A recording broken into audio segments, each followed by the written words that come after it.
Hey guys, it's Shawnee D, and today I'm going to be doing a different kind of video than I normally do.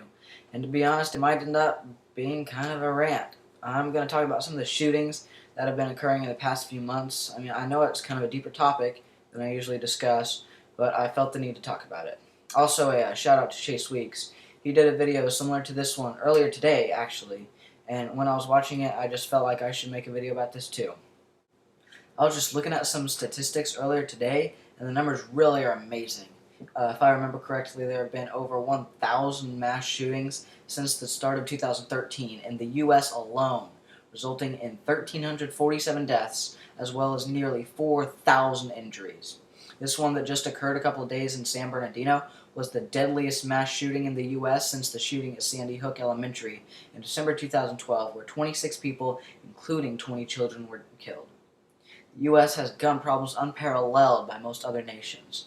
I looked it up, and the U.S. has over 5 times the gun deaths than countries like Portugal, Greece, France, and Italy, as well as nearly 3 times as many homicides in general than Finland, the next highest contender. And I will provide links to these websites in the description below, so feel free to check them out. Now, I want to talk about the shootings that occurred in Paris just a few weeks ago. My 7th grade English teacher just happened to move to France just about a month before these shootings happened. When I heard about these shootings, I was really hoping he was okay. Thankfully, he and his family were alright, despite being in Paris when the shootings occurred. I believe the death toll was around 130, which does not seem like a large number, too large of a number. I mean, it's a lot of people dead. But these 130 innocent people being killed affects thousands of people who have lost a family member to terrorism. And then, of course, there are the hundreds, maybe thousands of people who have been injured. And then there's obviously everyone else in the world, because now everyone is apprehensive of when and where the next attack will occur, and everyone's hoping that it's not near them. This is what ISIS wants. They want us to be scared, and unfortunately they are accomplishing this. Like, they think that we have too much freedom in the U.S., and I think they're not as far off as people think.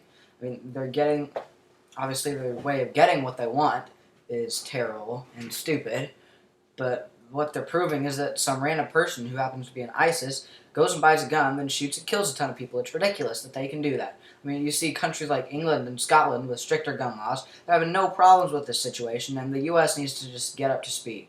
I mean, there are obviously going to be some random, crazy, stupid idiots that go and shoot people, and they're not part of a terrorist group. This is why we need better gun laws. I mean, we can conceivably stop ISIS. They're like an organization. But we can't really stop these random people. This is why we need stricter gun laws, so that random, crazy, stupid idiots can't go and kill a ton of people. I mean, people are saying there are like background checks and blah, blah, blah when you buy a gun. But that has to do with their past. What we're talking about is the future.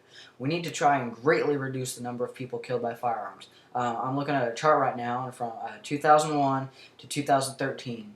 There have been more firearm deaths, about 400,000, than people who died from AIDS, drug overdoses, and terrorism combined. So if there are 400,000 deaths in a 12-year period, I'm going to give you some math.